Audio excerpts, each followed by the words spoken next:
Tema renungan firman Tuhan untuk renungan hari ini adalah harmoni dalam rencana Tuhan, merayakan kesetiaan Tuhan di tengah suka dan duka kita. Ayat Alkitab yang kita baca sesuai bacaan Sabda Bina Umat GPIB hari ini adalah dari Ezra 6 ayat 13 sampai ayat 18 yang berbunyi sebagai berikut. Kemudian Tatnai, bupati daerah sebelah barat sungai Efrat, Syetar-Boznai dan rekan-rekan mereka berbuat dengan seksama menurut apa yang diperintahkan Raja Darius. Para tua-tua orang Yahudi membangun terus dan mencapai kemajuan tergerak oleh nubuat Nabi Hagai dan Zaharia bin Iddo. Mereka menyelesaikan pembangunan menurut perintah Allah Israel dan menurut perintah Kores, Darius dan Artasasta, Raja Persia. Rumah itu selesai pada tanggal 3 bulan Adar, tahun ke-6 pemerintahan Raja Darius. Lalu orang Israel, para imam, orang Lewi dan orang lain yang pulang dari pembuangan, merayakan penahbisan rumah Allah ini dengan sukaria. Untuk penahbisan rumah Allah ini mereka mempersembahkan lembu jantan 100 ekor, domba jantan 200 ekor dan anak domba 400 ekor, juga kambing jantan sebagai kurban penghapus dosa bagi seluruh orang Israel 12 ekor, menurut bilangan suku Israel. Mereka juga menempatkan para imam menurut golongan-golongannya dan orang Lewi menurut kelompok-kelompoknya untuk melakukan ibadah kepada Allah yang diam di Yerusalem, sebagaimana dengan tertulis dalam kitab Musa. Demikian pembacaan Alkitab. Haleluya. Saudara-saudari buah hati Allah, hari ini kita akan merenungkan satu bagian dari Alkitab, yaitu dari Ezra 6, ayat 13 sampai ayat 18, yang menggambarkan penggenapan janji Tuhan, dan peresmian bait suci kedua di Yerusalem. Mengikuti keputusan Raja Kores, Darius, Artasasta, orang Israel, para imam, orang Lewi dan orang lainnya, dengan tekun melaksanakan instruksi untuk mendukung pembangunan kembali rumah Tuhan.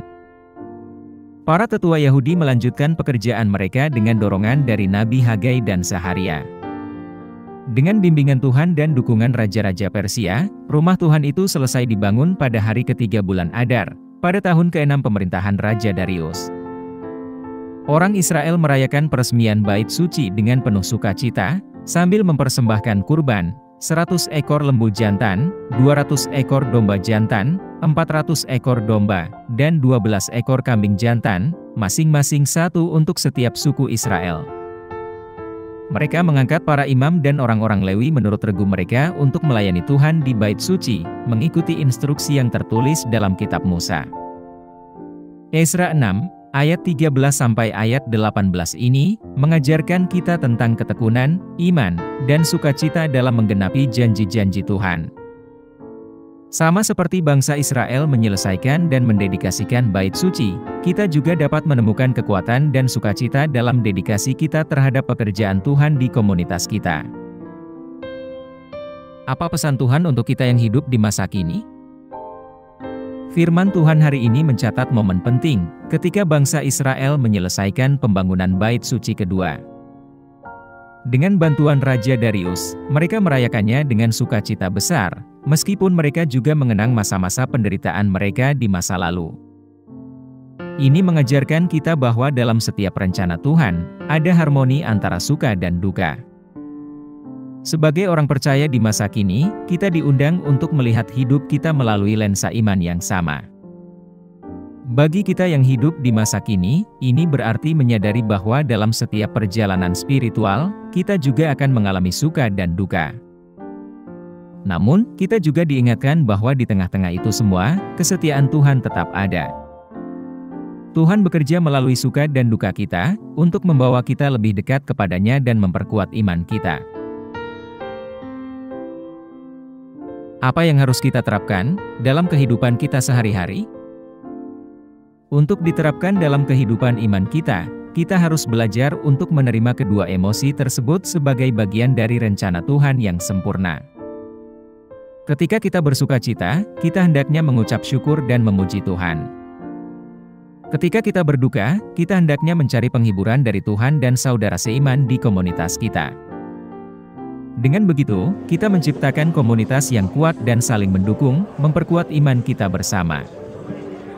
Semoga kita terinspirasi untuk bertekun dalam iman kita dan menemukan sukacita dalam perjalanan spiritual kita, merayakan kesetiaan Tuhan dalam hidup kita. Mari kita berdoa. Tuhan Yesus, kami bersyukur kepadamu yang telah mengajar kami mengenai pengalaman suka dan duka dalam perjalanan rohani kami. Tolong kami untuk bisa menerima kedua emosi ini dengan penuh iman, mengetahui bahwa kesetiaan-Mu selalu menyertai kami.